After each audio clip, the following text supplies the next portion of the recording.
Hey there. So somebody on my wall asked me if I had time to do a brief video about what I think the millennial kingdom might be like.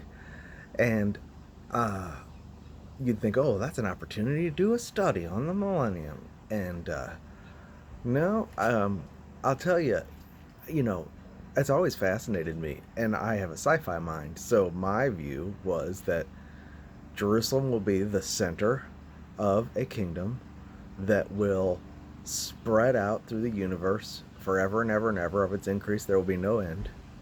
And we'll be out there in our incorruptible bodies, terraforming planets and building cities and all kinds of stuff. And that may very well be true. Uh, I do think there's an element to that. God created the universe. Now, some people don't believe there's a universe. They think it's just a flat, just the Earth. You know, to me, I kind of hope there's a universe. It just seems a little. I don't know. Does that seem? It seems a little more exciting, but maybe that's my materialistic, point of view. But one thing, I was at the airport when we went to California for our vacation last summer, and I was standing in the restroom, and all of a sudden, I found myself thinking, "Of course, there'll be airplanes in the millennium." I mean, it was literally like that. And now some people would say, I heard the Lord in my spirit say, no, I don't know if I heard the Lord in my spirit say or not. But this whole scenario unfolded for me in about 15 seconds. Well, first of all, I realized that there will be a mode of transportation in the millennium because there will be mortals who go on to inherit the millennium, and they'll be required to go up to keep the memorial feast of tabernacles once a year. Isaiah specifically mentions that if they don't, they won't get rain and stuff. People will go to Jerusalem to learn the law, and they're not going to be able to fly by themselves. They're going to need ways to get there. I have a feeling there will be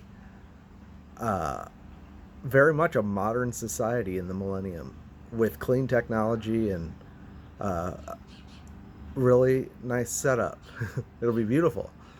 Um, but anyway, uh, in about the course of 15 seconds, I had this little vignette play out where I was me, like a resurrected version of me. And I kept visiting this one guy at different phases in his life. Now we know that the child will be considered a 100-year-old person will be considered a child in the millennium. People will have very long lifespans again, the mortals. Um, but anyway, I kept visiting this guy at different times in his life, and we were friends. It was really interesting. I don't know what all I was doing in his life, but we became friends, and I would visit him from time to time, and I watched him grow old. And then, when he was ready to die, I was with him, and he passed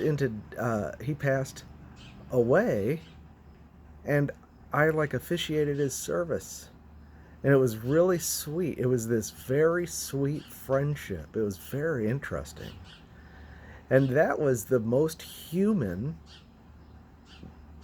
imagination I've ever had about the millennium. What are we going to be doing? I don't know. We're going to be functioning as kings and priests, but that means servants in the kingdom, right? And I believe we'll be there telling people about the gospel. I mean, you think about the millennium, there will be people who grow up with the king, Jesus, ruling from the throne of David with a rod of iron. And it'll be a strict setup. And there will be a class of people that lives forever and never gets old, while everybody else is aging. And there will be apparently some kind of sense of unfairness to that, because at the end of the millennium we know the devil is going to be unleashed one more time, and he's going to gather the nations, Gog and Magog, and a huge host of nations to come down and war against Israel again, and God's going to wipe them out. And then he'll have the new heavens and the new earth. But you know that means a sizable portion of people will be deceived, and it says that Satan will deceive the nations again. Well, what do you think they'll tell him? I believe he's going to tell them, look, these immortals have Why do they get to live forever and you have to die? Why do you have to listen to this Jesus guy? He's a usurper.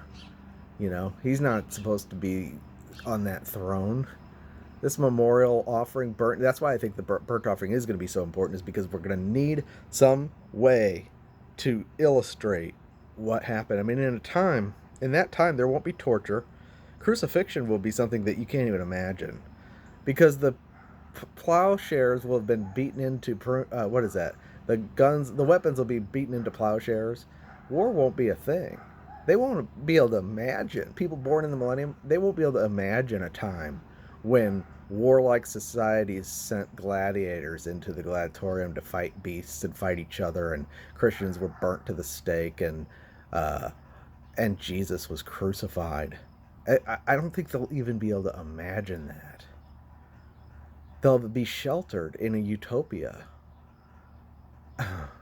And so I believe our role will still be gospel preaching and telling them the good news about the King.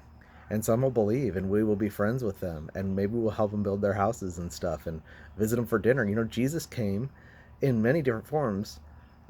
We know he has his glorified form, but when he resurrected, he came and ate dinner. He's a normal man, yet resurrected. He had breakfast with the disciples. So I think that our time may be a lot more human than we think during that time, and I believe we will be gracefully telling of our Savior the same way we do today. And I think the sheltered people of that time, it's like growing up in church. Sometimes people grow up in church and they've never experienced anything, and then they go off to college and they just go hog wild.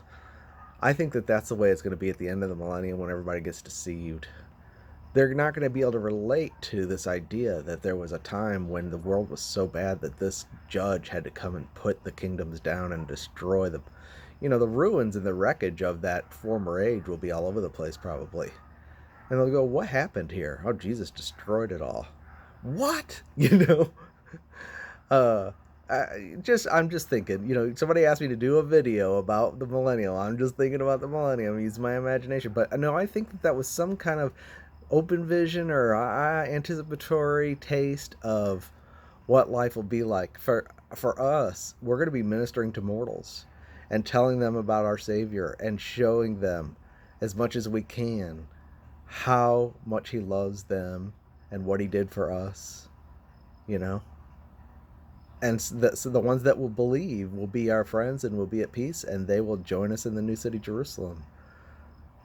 Okay, well, I don't know. Just food for thought.